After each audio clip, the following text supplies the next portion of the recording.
C'est le 9 mars 2013, à l'occasion de sa visite d'État au Bénin, que le président ivoirien Alassane Ouattara a promis la construction d'un bloc pédagogique sur le campus d'Abomey-Calavi. Il s'agit d'un bâtiment de type R+2 comprenant 3 amphithéâtres d'une capacité de 400 places chacun. En posant la première pierre, le chef de l'État béninois et le ministre ivoirien de l'enseignement supérieur qui représentait le président Alassane Ouattara ont donné ainsi le top des travaux. Le bloc pédagogique sera construit suivant le modèle des amphis-UEMOA pour améliorer les conditions de travail à la fois des étudiants et des enseignants. Et c'est la preuve des bonnes relations entre le Bénin et la Côte d'Ivoire.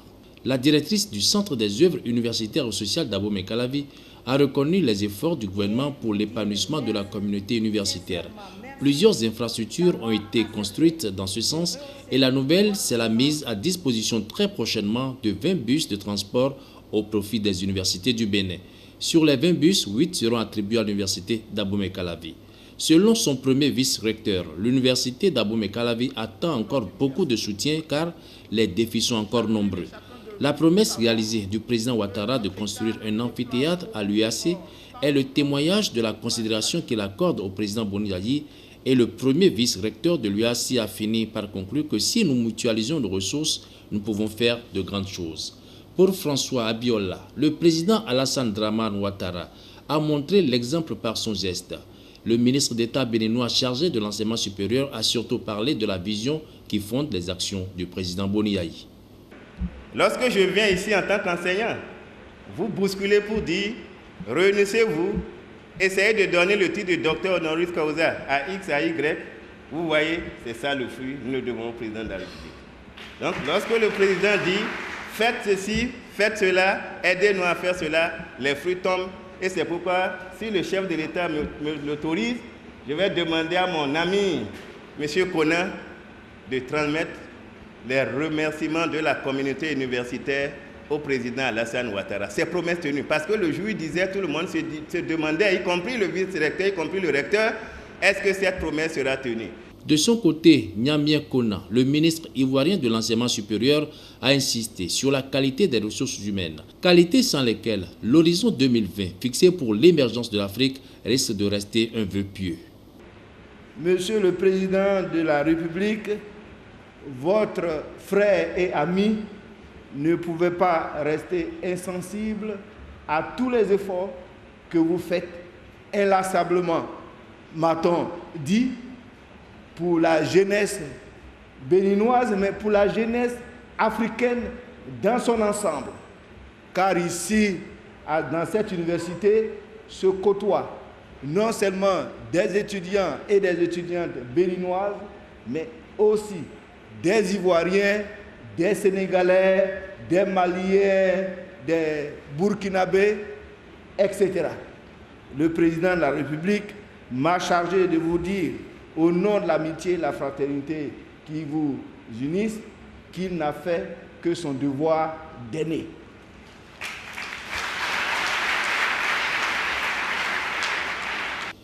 Pour le président Boni Yayi, le geste du président Ouattara en décidant de construire un amphithéâtre à l'université d'Abomey-Calavi ne signifie pas que la Côte d'Ivoire a des ressources illimitées, mais c'est plutôt l'expression de l'amour. Le président Alassane Ouattara est un grand homme, un africaniste. Il fait partie des hauts cadres de notre continent. De par son cursus, est aujourd'hui devenu un homme d'État. Mais s'il a posé cet acte, en réalité, ce n'est pas parce que il veut nous prouver qu'il a des ressources illimitées. Je ne pense pas. Vous comprenez bien.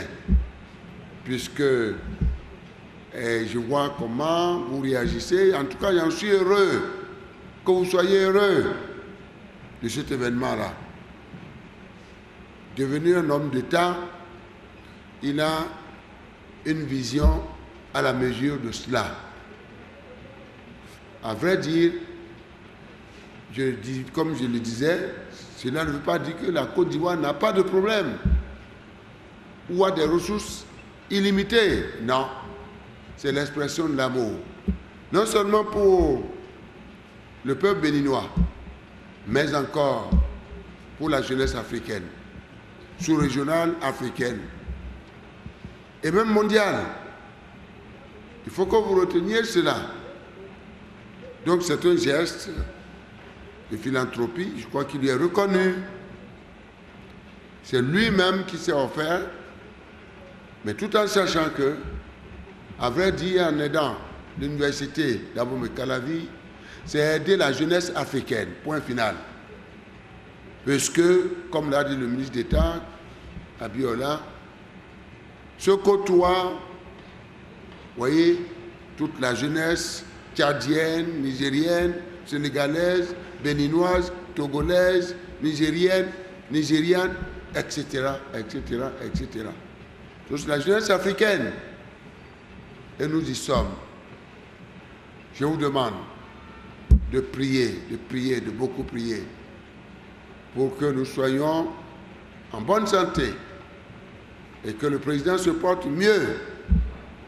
Et pour que le rêve que nous partageons ensemble, eh bien, se réalise. Mais ce que je peux vous dire, chers jeunes, et ceci est très important, nous avons l'habitude de nous rappeler la nécessité, eh bien, de partager les mêmes valeurs.